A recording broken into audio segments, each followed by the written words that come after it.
Data 14 shkurt. Zanafilla, kapitulli 47. Jozefi shkoi pra të njoftoi faraonin dhe i tha: Ati im dhe vëllezërit e mi, me gjithë kopet e tyre të bagtive të imta dhe të trasha, dhe me gjithë shka kanë ardhur nga vendi Kanaanit, dhe ja tani ndodhen në vendin e Goshenit. Pastaj mori 5 nga vëllezërit e tij dhe ja paraqiti faraonit. Atëherë faraoni u tha vëllezërve të Jozefit: Me ç'punë merreni? Ata ju përgjigjen faraonit: Shërbëtorët e tu janë barinj, si ne, ashtu dhe etërit tanë. Pastaj i than faraonit: Kemi ardhur për të banuar në këtë vend, sepse nuk kishte më kullota për kopet e shërbëtorëve të tu, sepse ka zi të madhe në vendin e Kanaanit. Lejona tani që shërbëtorët e tu të banojnë në vendin e Goshenit. Atëherë faraoni ja drejtoi fjalën Jozefit duke i thënë: Ati ju dhe vëllezërit e tu erdhën te ti. Vendi i Egjiptit është i hapur për ty. Bëj që ati ju dhe vëllezërit e tu të banojnë në pjesën më të mirë të vendit. Le të banojnë edhe në vendin e Goshenit. Dhe në qoftë se ti di që midis tyre ka njerëz të Zot, caktoj kryeintendent të bagëtisë sime. Pastaj Jozefi e çoi Jakobin, atin e tij te faraoni dhe ja paraqiti. Dhe Jakobi bekoi faraonin. Atëherë faraoni i tha Jakobit: Sa vjet ke që jeton? Jakobi u përgjigj faraonit: Vitet e shtegtimit tim janë 130. Vitet e jetës sime kanë qenë të pakta dhe të këqija, dhe nuk e kanë arritur numrin e viteve të jetës së etërve të mi në ditët e shtegtimit të tyre. Jakobi e bekoi përsëri faraonin dhe u largua nga prania e faraonit. Kështu Jozefi vendosi atin e tij dhe vëllezërit e tij dhe u dha atyre një pronë në vendin e Egjiptit, në pjesën më të mirë të vendit, në krahinën e Ramsesit, ashtu siç kishte urdhëruar faraoni. Dhe Jozefi e mbajti me bukë të atin, të vëllezërit dhe tërë familjen e të atit sipas numrit të bive. Ndërkaq, në të gjithë vendin nuk kishte bukë, sepse zia e bukës ishte shumë e madhe. Vendi i Egjiptit dhe vendi i Kanaanit vuante nga uria. Jozefi mblodhi tërë paratë që gjendeshin në vendin e Egjiptit dhe në vendin e Kanaanit në këmbim të grurit që ata blinin, dhe këto para Jozefi i çoi në shtëpinë e faraonit. Por kur në vendin e Egjiptit dhe në vendin e Kanaanit nuk pati më para, tërë egjiptasit erdhën te Jozefi dhe thanë: Na jep bukë, pse duhet të vdesim para syve të tu, sepse parat tona kanë mbaruar. Jozefi tha: I jepni bagëtin tuaj, dhe unë do t'ju jap bukë në këmbim të bagëtisë suaj, në qoftë se i keni mbaruar parat. Atëherë ata i quan Jozefit bagëtinë e tyre, dhe Jozefi u dha atyre bukë në këmbim të kuajve të tyre, të kopeve të tyre me dele, të qeve dhe të gomerve. Kështu i furnizoi me bukë për atë vit në këmbim të gjithë bagëtisë së tyre. Pasi kaloi ai vit, u kthyen tek ai vitin pasues dhe i thanë: Nuk mund t'ja fshehim zotërisë tonë që me qenë se parat mbaruan dhe kopet e bagëtisë son janë bërë pronë e zotërisë tonë, nuk mbetet asgjë tjetër që zotëria im mund të na marrë veç trupave tanë dhe tokave tona. Pse duhet të mbarojmë para syve të tu, ne dhe tokat tona? Blina ne dhe tokat tona në këmbim të bukës, dhe ne me tokat tona do të jemi skllëvër të faraonit. Na jep të mbjellim që të mund të jetojmë dhe jo të vdesim, dhe toka të mos shndërrohet në një shkret të tjerë. Kështu Jozefi bleu për faraonin tërë tokat e Egjiptit, sepse egjiptasit shiten secili arën e vet, me që ishin goditur rënd nga zia e bukës. Kështu vendi u bë pronë e faraonit. Sa për popullin, e zhvendosi nëpër qytete, në të 4 anët e Egjiptit. Vetëm tokat e priftrive nuk i bleu, sepse priftrit merrin furnizime nga faraoni dhe rronin nga furnizimet që u jepte faraoni. Për këtë arsye, ata nuk i shiten tokat e tyre. Por Jozefi i tha popullit: Ja, sot ju bleva ju dhe tokat tuaja për faraonin. Ja ku e keni farën, mbillni tokën. Në kohën e korjes, të 5 pjesë do t'ja jepni faraonit dhe 4 pjesë do të jenë tuajat për të siguruar farën e arave, ushqimin tuaj dhe të personave të shtëpisë suaj dhe për ushqimin e fëmijëve tuaj. Dhe ata thanë: Ti na shpëtove jetën, paçim hir në sytë e zotërisë tonë, dhe ne do të jemi skllëvrit e faraonit. Jozefi e bëri ligj këtë në vendin e Egjiptit, i cili vazhdon edhe sot e kësaj dite dhe sipas të cilit e 5 pjesë e korjes duhet i jepet faraonit. Vetëm tokat e priftrive nuk u bën pronë e faraonit. Kështu Izraeli banoi në vendin e Egjiptit, në vendin e Goshenit, aty ata patën prona, shenë frytdhënës dhe u shumuan fort.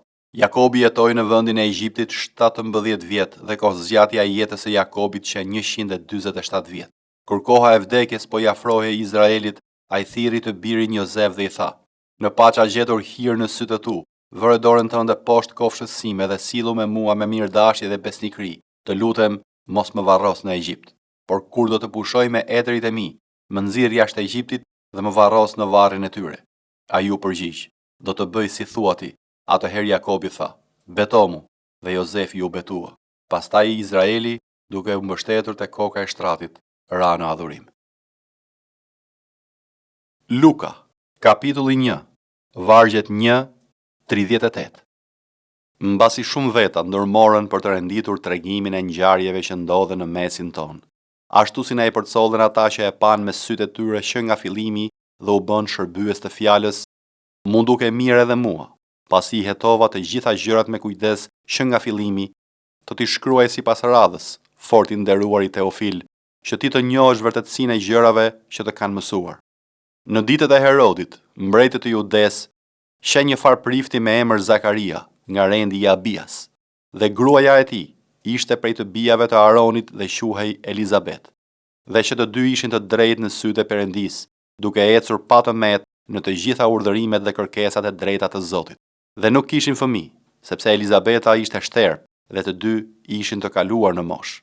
Ndodhi që kur Zakaria po ushtronte shërbesin e tij priftërore para Perëndis, sipas rregullit të rendit të vet, sipas zakonit të shërbesës priftërore, i ra shorti të hyjë në tempullin e Zotit për të djegur temjanin, dhe mbar turma e popullit ishte jashtë duke u lutur në orën e temjanit. Dhe një ëngjëll i Zotit ju shfaq duke qëndruar në këmbë në të djathën e altarit të temjanit. Zakaria kur e pa u trondit dhe e zuri frika, por ëngjëlli i tha: "Mos u trem, Zakaria, sepse lutja jote u dëgjua dhe gruaja jote Elizabeta do të lindë një djalë, të cilit do t'ja vësh emrin Gjon. Dhe ai do të jetë për ty gëzim dhe hare, dhe shumë vetë do të gëzohen për lindjen e tij, sepse ai do të jetë i madh përpara Zotit. Nuk do të pijë as verë as pije të forta, dhe që në barkun e së ëmbës do të mbushet me frymën e shenjtë. Dhe ai do t'i kthejë shumë prej bijve të Izraelit te Zoti, Perëndia i tyre. Dhe do të shkojë përpara tij në frymë dhe pushtet të Elias për t'i kthyer zemrat e prindërve të fëmijët dhe të pabindurit në mençurinë të drejtëve, për t'ia bërë Zotit gati një popull të përgatitur." Dhe Zakaria i tha ëngjëllit: "Nga se do ta njoh këtë, sepse unë jam plak dhe gruaja ime është e kaluar në ditët e saj." Dhe ëngjëlli duke ju përgjigjur i tha: "Unë jam Gabrieli, që rri në praninë të Perëndis, dhe jam dërguar të flas me ty dhe të të njoftoj këto lajme të mira. Dhe ja, ti do të jesh i pagoj dhe nuk do të mund të flasësh deri në atë ditë kur do të ndodhin këto, sepse nuk u ke besuar fjalëve të mia, të cilat do të përmbushen në kohën e tyre." Dhe populli ishte duke pritur Zakarian dhe çuditej që ai po vonohej aq shumë brenda tempullit, por kur doli nuk mundi të flasë atyre. Atëherë ata e kuptuan se ai kishte parë një vegim në tempull, dhe ai u bënte shenja atyre dhe mbeti i pagoj. Dhe ndodhi që kur u plotësuan ditët e shërbesës së tij, ai u nis për në shtëpinë e vet. Dhe pas atyre ditëve, Elizabeta, gruaja e tij u ngjiz dhe u fsheh 5 muaj duke thënë: "Kështu më bëri Zoti, në ato ditë kur e ktheu vështrimin e tij mbi mua për të më hequr turpin përpara njerëzve." Por në muajin e 6, ëngjëlli Gabriel u dërgua nga Perëndia në një qytet të Galiles që quhej Nazaret, të një e virgjër që i ishte premtuar një burri me emër Jozef nga shtëpia e Davidit, dhe emri i virgjëreshës she Maria. Dhe ëngjëlli hyri tek ajo dhe tha: "Përshëndetje o hir plot, Zoti është me ty, e bekuar je ti ndër gratë." Por ajo kur e pa u trondit nga fjalët e tij dhe arsyetonte se ç'lloj përshëndetje ishte kjo. Dhe ëngjëlli i tha: "Mos ki frikë Mari, sepse ke gjetur hir para Perëndis. Dhe ja ti do të mbetesh shtatzan, dhe do të lindesh një djalë dhe do ja vësh emrin Jezus. Ai do të jetë i madh dhe do të quhet biri i më të lartit, dhe Zoti Perëndi do t'i jap fronin e Davidit, atit të tij, dhe do të mbretërojë mbi shtëpinë e Jakobit përjetë dhe mbretëria e tij nuk do të ketë kurrë të sosur." Dhe Maria i tha ëngjëllit: "Si do të ndodh kjo përderisa unë nuk njoh burr?" Dhe ëngjëlli duke u përgjigjur i tha: "Fryma e shenjtë do të vijë mbi ty dhe pushteti i më të lartit do të mbulojë me hijen e vet. Prandaj i shenjti që do lind prej teje do të quhet biri i Perëndis." Dhe ja, Elizabeta, farefisi yt, edhe ajo në pleqërinë e saj mbeti shtatzan me një djalë, dhe ky është muaji i 6 për atë që e quanin shterp, sepse te Perëndia asgjë s'është e pamundshme. Atëherë Maria tha: "Ja shërbëtorja e Zotit, le të më ndodh sipas fjalës sate." Dhe ëngjëlli u largua prej saj. Jobi, kapitulli 13. Ja tër këtë syri ime pa dhe vesh ime dëgjoj dhe e kuptoj. Atë që ju dini, e di edhe unë, nuk vi pas jush. Por do të dëshiroja të flas me të plot fuqishmin, do të më pëlqente të diskutoja me Perëndin, sepse ju jeni trillues gënjeshtrash. Jeni të gjithë mjek pas një vlerë. Oh, si kur të heshnit fare, kjo do të ishte dituria juaj. Dëgjoni tani mbrojtjen time dhe vini re deklaratat e buzëve të mia. A doni vallë të flisni në mënyrë të mbrapsht në mbrojtje të Perëndis dhe të flisni në favor të tij me mashtrim? A doni të përdorni anësi me të ose të mbroni një kauzë për Perëndin? Do të ishte më mirë për ju që ai t'ju hetonte. Apo talleni me të, ashtu si talleni me një njeri. Me siguri ai do t'ju qërtoj në rast se fshehurazi veproni me anësi. Madhëria e tij valla nuk do t'ju kall frikë dhe tmerri i tij a nuk do të bjerë mbi ju. Thënjët tuaja moralizuese janë proverba prej hiri. Argumentet tuaja më të mira nuk janë veç argumente prej argjile. Heshni dhe më lini mua të flas. Pastaj le të më ndodh çfarë të doj. Pse duhet ta mbaj mishin tim me dhëmb dhe ta vë jetën time në duart e mia? Ja, ai do të më vras, nuk kam më shpresë. Sidoqoftë, do ta mbroj para tij qëndrimin tim. Ai do të jetë edhe shpëtimi im, sepse një i pabes nuk do të guxonte të paraqitej para tij. Dëgjoni me vëmendje fjalimin tim dhe deklaratat e mia me veshët tuaj. Ja, unë kam përgatitur kauzën time. E di që do të njihem si i drejtë. Kush kërkon pra të hahet me mua, sepse atë herë do të heshtja dhe do të vdisja. Vetëm mos bëj dy gjëra me mua dhe nuk do t'i fshihem pranë sate. Largoje dorën nga unë dhe të merri ju të mos më kall më frikë. Pastaj mund edhe të më tharrasësh dhe unë do të përgjigjem, ose do të flas unë dhe ti do të përgjigjesh. Sa janë fajet e mia dhe mëkatet e mia?